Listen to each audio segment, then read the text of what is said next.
अवधूत चिंतन श्री गुरुदेव दत्त श्री स्वामी समर्थ. नमस्कार, मी पूजा आपल्या चॅनलवर तुम्हाला सगळ्यांचं पुन्हा एकदा खूप खूप मनापासून स्वागत करते. तुमच्या सगळ्या इच्छा स्वामी महाराज लवकरात लवकर पूर्ण करत ही स्वामींची प्रार्थना करते. वाचा आपल्या व्हिडिओला सुरुवात करते.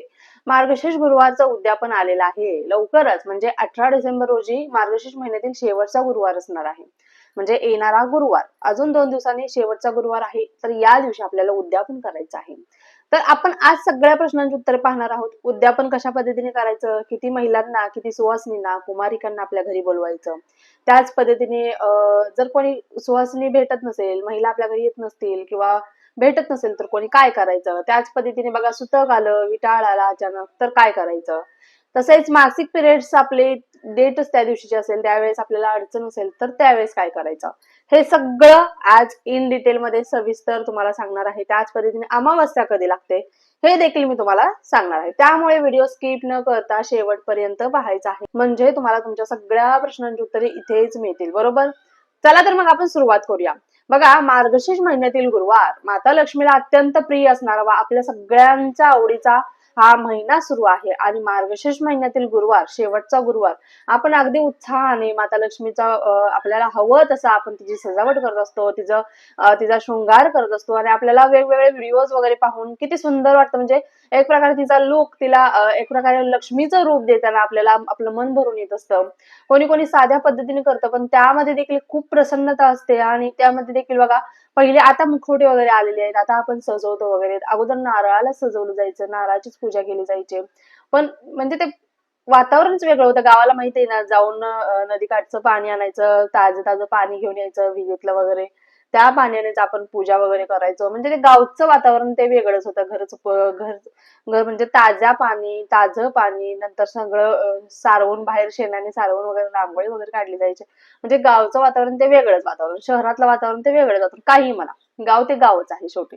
त्याच पद्धतीने बघा, आता मार्गशीर्ष गुरुवारचं उद्यापन म्हटलं की आपल्याला एक वेगळा उत्साह असतो. आता नवीन ट्रेंड आणलेला आहे बायकांनी, महिलांनी काय आणलेलं आहे की आता आपण संक्रांतीला वाण वाटतो, तर मार्गशीर्ष महिन्यात देखील भरपूर महिला वाण वाटतात. नवीन चालू झालेलं आहे. हा, काहीतरी सुवासिनींना गिफ्ट द्यायचं, वाण द्यायचं म्हणून आपण देऊ शकतो. पण ज्यांची परिस्थिती नाहीये त्यांनी काय करायचं, किंवा कधी कधी असं होतं ती देते वाण आणि माझ्याकडे सध्या काहीच नाहीये घेण्यासारखं, तर मी काय करू. म्हणजे आपल्याला आपले मन आपल्याला खात राहतं. पण असं कोणतंही मनामध्ये कोणतीच शंका मनामध्ये आणायची नाही. पहिले तर हा मार्गशीर्ष महिना गुरुवारचं उद्यापनाच्या वेळेस, ज्यावेळेस आपण महिलांना बोलवतो, तो हळदी कुंकवाचा दिवस असतो. म्हणजे एक प्रकारे उद्यापन असतं. आणि तिचा मानपान म्हणजे तिला वाणापेक्षा महत्वाची ती पोथी, तुम्ही जे केळ देता, तिला जे खायला देता, तिचा जो मानपान करता, त्याला महत्व आहे. कारण आपण तिला लक्ष्मी स्वरूप मानलेलं असतं. काहीतरी वाण दिलं म्हणूनच आपण उद्यापन केलं असं होत नाही. हे देखील मी तुम्हाला सांगते, वास्तव्य आहे. कारण आमच्या इथे देखील भरपूर करतात, मी नाही करत. मी करत नाही. मी सांगते तुम्हाला, मी एक पोती आणते, फळं आणते, केळ, गजरा वाटल्यास तर घेऊन येते. आपल्याला देव वाटतो ना, गजरा द्यायचा. आणि त्याच पद्धतीने खीर करायची, खीर सगळ्यांना खायला द्यायची, त्यांच्या पाया पडायचं, लक्ष्मी स्वरूप म्हणून ते आलेले आहेत. आणि हळदी कुंकू लावून त्यांचा मी मानपान करत असते. जी आहे ती रियालिटी तुमच्यासोबत मी शेअर करते. कारण भरपूर महिला मग वाटी आणा, ग्लास आणा, म्हणजे वेगवेगळ्या संक्रांतीला आपण कशा पद्धतीने वाण देतो अशा पद्धतीने ते करतात. करायला काय हरकत नाहीये. पण ज्यांची परिस्थिती नाही त्यांनी काय करायचं. सगळ्यात महत्वाचा मान आहे पोथीचा, महालक्ष्मीच्या पोथीचा मान आहे. त्यामुळे आपल्याला ती गोष्ट करायची आहे. तर आता सगळ्यात अगोदर तुम्हाला मी आपण सुरुवात करूया उद्यापना कशा पद्धतीने करायचं आहे ते. बघा, आता गुरुवारी अमावस्या आहे का असा देखील प्रश्न आहे, पण कॅलेंडरमध्ये सहज दिलेला आहे. त्या दिवशी अमावस्या दिलेली नाहीये. शुक्रवारी पहाटे सकाळी, म्हणजे बघा गुरुवारची रात्रीची जी सकाळ आहे म्हणजे पहाट आहे, म्हणजे शुक्रवार चालू होतं. रात्री 12 नंतर शुक्रवार म्हणजे दुसरा दिवस सुरू होतो. बरोबर, अर्थात 4:59 अमावस्या लागणार आहे. त्यामुळे गुरुवारी कोणत्याही प्रकारची अमावस्या लागणारी नाहीये. त्यामुळे या दिवशी आपण उद्यापन करू शकतो. कारण मार्गशीर्ष महिन्यातील म्हणजे गुरुवारचं अमावस्या येता का म्हणे असं म्हटलं जातं. पण असं कोणतंही काहीच नाहीये. आणि अमावस्या माता लक्ष्मीची भरभरून सेवा करत असतो अमावस्या दिवशी. पण अमावस्या नाहीये. अमावस्या ही शुक्रवारी आहे आणि रविवारी सकाळी 7:15 दरम्यान, 7:15 या आसपासच काहीतरी संपत आहे. त्यामुळे अमावस्या नाहीये. आपण बिनधास्तपणे या दिवशी आपण उद्यापन करू शकतो. आता उद्यापनाच्या वेळेस किती महिलांना बोलवायचं बघा. तुम्ही 5 महिला बोलवू शकता, सुहासिन महिला 5 बोलवू शकता. त्याच पद्धतीने तुम्ही कुमारिका देखील बोलवू शकता. समजा एका कुमारिकेने व्रत केलेलं असेल, म्हणजे तुमच्या घरातील तुमच्या मुलीने जर मार्गशीर्ष महिन्यातलं व्रत केलं असेल तर ते कुमारिका बोलवा घरी. किंवा तुम्ही आईने देखील केलेली, मुलीने देखील केलेले आहे तर 5 सुवासिनी बोलवा, 2 कुमारिका बोलवा, असं केलं तरी देखील चालणार आहे. बरोबर. त्याच पद्धतीने तुम्ही फक्त कुमारिका बोलवायच्या आहेत तुम्हाला तरी देखील चालेल. कुमारिका पूजले तरी देखील चालतात. किंवा सुवासिनी पूजले तरी देखील चालतं. सुवासिनी शक्यतो जास्त करून सुवासिनींचाच मान आहे, पण कुमारिका पूजल्या चालतात का? तर हो, पूजल्या तर चालतात. ताई आमच्याकडे 7 महिला मिळणार नाही किंवा 5 महिला देखील मिळणार नाहीत. एक महिला जरी भेटली तुम्हाला, तिची मानपान करायचा, तिची ओटी भरायची आणि उद्यापन जरी केले तरी देखील चालतं. कुमारिका आपल्या घरातील मुलगीला जरी पूजलं तुम्ही तरी देखील चालतं. काही हरकत नाहीये की 5च असाव्या, 7च असाव्या, 11 असाव्या. बघा 5, 7, 9, 11 या गिनतीमध्ये तुम्ही महिलांना बोलवू घरी आपल्या शकता.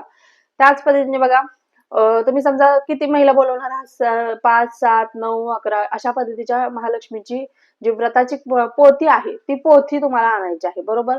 पोथी आणायची आहे. पोथीची पुस्तक एक प्रत द्यायची आहे. त्याच्यावरती तुम्हाला एक केळ, एक फुल, अष्टरची फुलं. त्यावेळेस मार्गशीर्ष महिन्यामध्ये अष्टरची फुलं दिली जातात, तुम्हाला माहित आहे.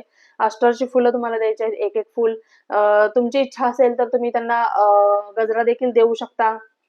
आणि जसं की सांगितलं तुमचं वाण वगैरे काय असेल, मग मेहंदीचं कोण असेल, दुसरं काय असेल शृंगार संबंध ते देखील देऊ शकता. त्यांना हळदी कुंकू लावायचं आहे. नंतर त्यांना जी तुम्ही घरामध्ये खीर केलेली आहे, या दिवशी खीरीचा नैवेद्य आवर्जून करायचा आहे. तांदळाची खीर करा आवर्जून. तांदळाची खीर करायची, महालक्ष्मीला आपण दाखवलेलीच आहे नैवेद्य वगैरे.